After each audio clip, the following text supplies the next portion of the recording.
Hai, Assalamualaikum warahmatullahi wabarakatuh dan salam sejahtera. Welcome back to my channel. Thank you very much sebab masih lagi sudi view video saya dekat dalam my YouTube channel ni. Dan terima kasih sebab sudi subscribe. Yang belum subscribe, tekan butang merah dekat bawah tu. Dan jangan lupa tekan juga butang notification supaya nanti ketinggalan saya video-video dekat dalam my YouTube channel ni. Bagi yang baru dekat channel ni, hai, salam perkenalan, saya Hamidah Rafai. So hari ni saya nak buat reaction santai-santai. Okay, walaupun santai saya tetap buat note kat sini supaya saya tak tergelincir daripada apa yang saya nak utarakan dalam video kali ini. So, apa yang saya nak ulas? Okay, macam anda nampak pada title dekat bawah, tak booster tak boleh masuk masjid. Apa isu sebenarnya? Sebelum saya bawa anda kepada isu ini, saya nak anda tengok video yang saya nak paparkan dahulu. Ada urusan dunia, urusan solat yang paling besar yang perlu dilakukan oleh umat Islam untuk dapatkan kejayaan. Engkau suka-suka hati nak halang manusia datang ke masjid. Kebodohan apa engkau? Kebiadaban yang melampau. Kau letakkan syarat sesuka hati engkau. Kau jadi penasihat kepada raja-raja untuk meletakkan syarat. Sepatutnya engkau yang ada iman, ada agama, ada Islam tu, ada otak boleh fikir. Nak dapat kejayaan di dunia ni, nak selesaikan masalah ni dengan solat. Bukan dengan vaksin kepala bapak kau. Dengan solat. Kau nak menghalang manusia datang ke masjid. Kalau tak ada booster tak boleh datang masjid. Ni nak masuk Syakban kan? Untuk manusia berpusu-pusu ke masjid kau halang. Besok orang nak tarawih kau halang. Sedangkan apa yang korang buat hari ni banyak mendatangkan mudarat. Bukti dah banyak. Tutup keaiban, kebodohan korang kau tutup. Tutup. Hari ni bukan saja orang Melayu. Orang Melayu, orang Cina, orang India, semua dapat kesan. Kesan yang teruk daripada vaksin. Semua dah sedar. Benda ni sebenarnya benda yang perlu ditamatkan. Bukan nak ditolak lagi. Sehingga menyekat ibadah umat Islam. Kebiadaban apa korang ni? Biadab terlampau sangat. Aku marah sebab tu. Kau mendahulukan dunia daripada soal agama. Kau menghina agama tau hari ni. Tak ada booster tak boleh datang masjid. Kena ada booster baru boleh datang masjid. Kepala bapak kau. Aku bukan orang alim. Aku bukan orang alim. Aku orang Islam. Yang aku hargai Islam yang Allah bagi pada aku. Khairi Jamaluddin, engkau beruntunglah sikit. Allah pilih kau jadi Islam. Nama kau Islam. Mak bapak kau Islam. Ni mana agamawan ni? Mana ni agamawan dalam kerajaan ni? Takkan mulut dah kena sumbat? Sumbat dengan duit ke? Benda ni pun korang tak boleh nak cakap ke? Tak boleh bersuara ke? Dengan majlis raja-raja. KKM ke nak selamatkan umat di mahsyar, di akhirat? Bodohnya korang ni. Allahu Akbar. Kita nak ajak manusia datang ke masjid hari ni untuk nak selamatkan manusia daripada azab di akhirat.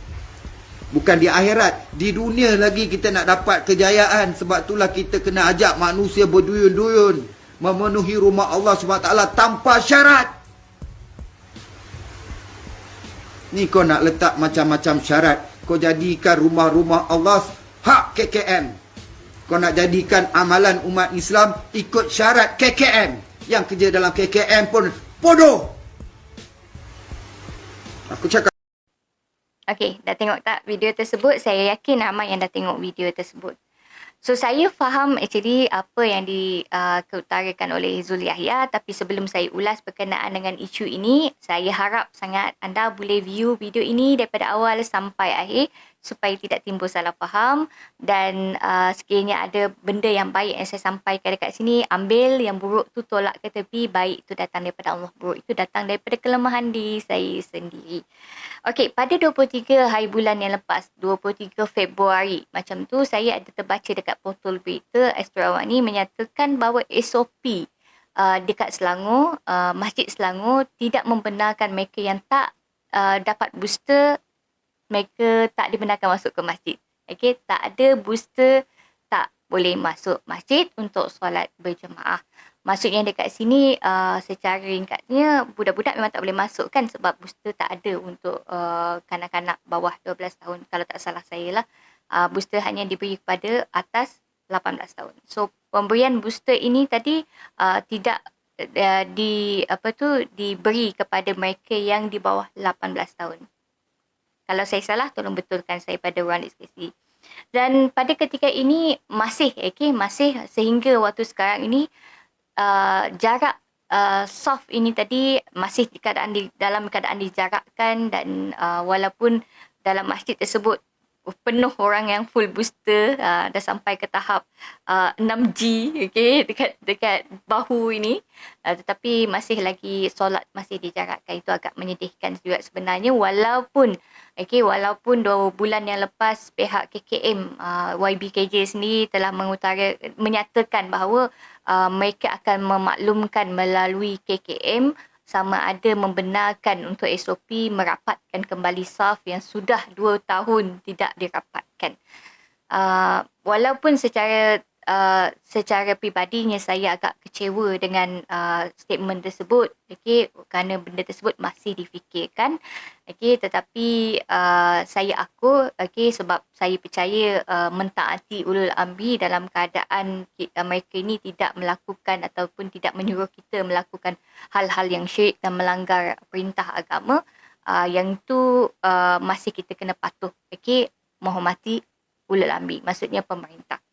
So saya tak nak fokus pada itu. Tetapi jarak saf solat ini tadi tidak dilakukan, kalau anda masih belum boleh dilaksanakan disebab pada ketika itu kalau anda masih ingat, tahap kes pada negara kita masih dalam keadaan terkawal. Masih terkawal disebabkan oleh apa? Walaupun ada ura-ura berkenaan dengan Omicron, tetapi kes masih dalam keadaan yang tidak membimbangkan. Akan tetapi kalau anda masih ingat, pada ketika itu belum lagi perayaan Tahun Baru Cina, dan belum lagi disambut untuk perayaan Christmas. Saya tak nyatakan dekat sini disebabkan oleh perayaan Tahun Baru Cina ataupun perayaan Christmas itu menyebabkan kes naik, tak. Tetapi secara orang cakap ni budaya dia, bila perayaan tertentu kita tak boleh elak daripada berkumpul. Dan keadaan kita pada ketika itu pun sangat-sangat bebas. Bukan hanya mereka yang berbangsa Cina ataupun beragama Kristian sahaja yang bebas bergerak ke mana-mana. Kita yang beragama Islam pun sama juga. Kita bebas untuk pergi umrah, kita bebas untuk berjalan ke luar negara, kita bebas untuk merentas negeri, Dan kita kena ingat juga pada momen tersebut, pergerakan yang bebas tersebut merisikokan sektor kesihatan di negara kita. Keadaan kesihatan rakyat di negara kita, di mana pada ketika itu juga gelombang Omicron ini semakin meningkat. Dan kalau anda masih ingat lagi, even 2 tahun lepas sekalipun, even 2 tahun 2020, 2021, apabila selepas daripada perayaan Tahun Baru Cina, selepas daripada perayaan-perayaan tertentu, kes naik secara mendadak. Dan mendadak dia bukan main-main mendadak. Daripada 2,000 kes, dia naik kepada 20,000 kes. Kalau pada sekarang ni dah dekat 30,000 kes. So, is agak sangat menakutkan. Dan kalau anda masih ingat juga pada 2020, 2021, apabila kes sudah mencapai ke tahap yang ini, of course kita akan dikenakan PKP. So, oleh kerana itu, rakyat sudah mulai risau dengan keadaan tersebut. Risau kalau ada PKP lagi disebabkan oleh peningkatan kes. Namun kita percayalah janji yang diberi oleh Perdana Menteri kita, yang mana tidak akan adakan PKP walaupun kes meningkat naik secara mendadak. Kenapa tidak ada PKP? Antara sebab dia adalah disebabkan oleh hampir 90% rakyat di negara kita sudah menerima vaksin sekurang-kurangnya 2 dos. Sekurang-kurangnya 2 dos. Cuma daripada segi tahap booster kita masih lagi dalam keadaan yang rendah disebabkan oleh beberapa faktor lah. Nanti insyaAllah saya akan explainkan kemudian. Dan kalau anda sendiri peka juga, gelombang Omicron ini antara disebabkan oleh mutasi virus COVID-19 dan akhirnya menyebabkan virus tersebut ataupun jangkitan itu lebih cepat untuk kena kepada semua orang. Cuma kesan dia sama ada virus itu sendiri tidak kuat ataupun disebabkan oleh ketahanan badan individu, masyarakat itu sendiri disebabkan oleh faktor vaksin dan booster yang telah diambil oleh mereka. So kemudian perubahan SOP. Kalau kita nak fokus pada perubahan SOP, ada benda positif dan ada benda negatif yang berlaku dekat dalam dia. Kita lebih suka untuk jadi selektif negatif. Maksudnya kita pilih benda yang negatif yang dilonggarkan oleh kerajaan atau pihak KKM berkenaan dengan SOP. Kita tak fokus pun pada SOP positif yang mereka berikan kepada masyarakat. Yang pertama sekali, kita bebas untuk bergerak ke mana-mana yang kita nak. Okey, daripada dulu kita dihadkan kalau dah sampai 20,000 kes dilaksanakan PKP, kita cuma duduk kat rumah tak boleh bekerja. Tetapi sekarang kita dah boleh bekerja. Tak boleh balik kampung sekarang daripada Semenanjung, dia dah boleh balik ke Sarawak. Daripada Sarawak dia boleh pergi ke Semenanjung dan kita bebas bergerak ke mana-mana. Dan tidak lagi diwajibkan untuk mereka yang nak masuk ke dalam mall tu untuk scan bukan wajib untuk scan MySejahtera, tak wajib untuk scan suhu. Okey, jadi kita buat pemantauan sendiri. Dan kuarantin juga sudah dikurangkan daripada pertama sekali jumlah 14 hari pergi ke 10 hari. Kemudian sekarang pergi ke 5 hari. Dan ada juga yang mengutarakan bagi mereka yang ada booster yang terkena COVID-19, positif COVID-19, tidak lagi dikenakan tempoh kuarantin yang panjang, hanya pada mereka yang mempunyai gejala saja. Pada mereka yang tak mempunyai gejala, mereka tak perlu dikuarantin. Dan itu antara benda-benda positif yang dilonggarkan oleh pihak KKM kepada masyarakat. Cuma itulah masyarakat kita, masyarakat Malaysia, saya tak salahkan semua pihak. Saya pun salahkan diri saya sendiri juga. Kadang-kadang saya berfikiran negatif kepada pihak KKM. Tapi banyak benda yang positif yang mereka dah longgarkan kepada masyarakat. Cuma fokusnya sekarang, kenapa masih dalam keadaan masyarakat ini tadi membantah secara teruk. Kalau kita tengok saudara Zul Yahya kita tadi cukup menunjukkan dia ada perasaan sedih yang teramat sangat, perasaan kecewa, perasaan marah yang teramat sangat kepada pihak berkuasa, terutamanya YBKT lah, selalu akan jadi mangsakan dia punya ketua. Okey, kenapa sebenarnya? Okey, disebabkan oleh booster. Adakah sebabkan oleh booster tersebut yang menyebabkan SOP tersebut dilaksanakan oleh kerajaan, di mana seolah-olah walaupun tidak diletakkan dalam statement mewajibkan booster, tapi seolah-olah mewajibkan booster itu untuk diambil oleh masyarakat. So apa sebab dia? Kenapa orang tak nak ambil booster? Kenapa susah sangat untuk yakinkan masyarakat untuk ambil booster? Sedangkan nak ambil vaksin ini untuk sampai ke tahap 90 tu agak mudah sebenarnya untuk masyarakat. Sebab yang golongan anti vaksin ini minoriti. Tak banyak yang tak nak ambil vaksin. Tetapi booster ini lain cerita dia. Kenapa? Antara sebab dia adalah salah faham. Rasa marah yang meluap-luap kepada pihak KKM.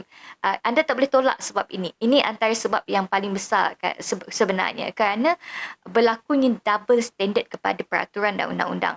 Kalau yang saya baca melalui SOP yang dikeluarkan untuk pusat ibadah, tempat ibadah kaum-kaum lain selain daripada Islam, agama-agama lain selain daripada Islam, tidak mewajibkan booster untuk mereka yang nak masuk ke pusat-pusat ibadah, bukan untuk orang yang beragama Islam.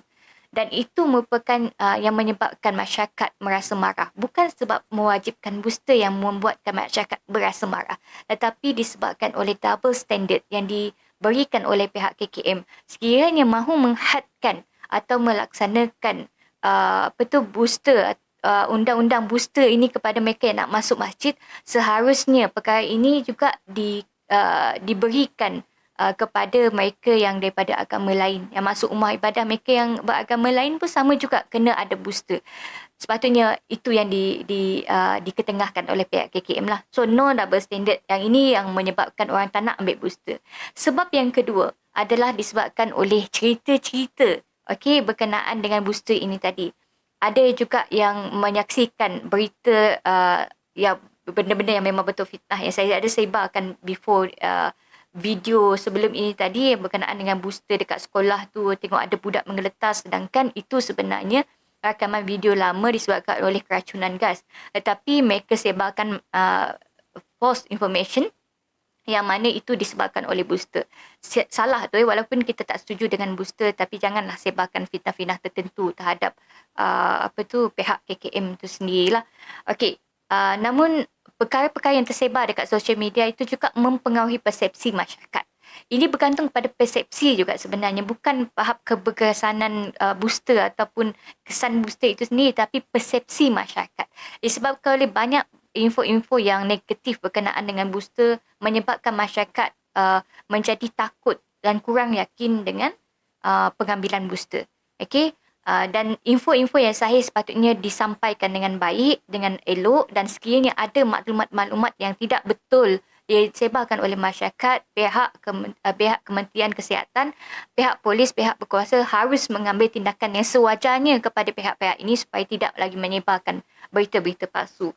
Dan berita-berita ini diambil penting oleh masyarakat disebabkan ada cerita-cerita ini yang dialami, bukan hanya didengar, dipandang, tetapi dialami oleh mereka sendiri. Contoh efek daripada apa yang berlaku kepada mereka yang ambil booster. Mungkin ada yang di kalangan mereka yang allergic dengan booster tersebut. Disebabkan itu mereka mengalami masalah daripada segi susah bernafas ataupun alergi semakin meningkat. Banyak-banyak kesan bagi mereka yang tidak sesuai dengan booster ini. Ialah banyak masalah kesihatan yang mereka alami. So mereka alami sendiri ataupun menyaksikan keadaan tersebut di depan mata. Ada yang ambil booster kemudian meninggal. Baru lepas ambil booster kemudian sakit.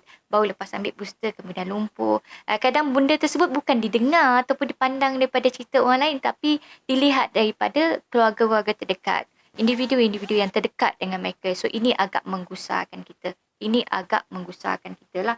So keadaan tidak yakin itu atas sebab kenapa orang tak nak ambil booster. Kemudian apa lagi? Undang-undang yang diklasifikasikan macam yang saya cakap tadi, double standard yang dilakukan oleh pihak KKM seharusnya boleh dibantras.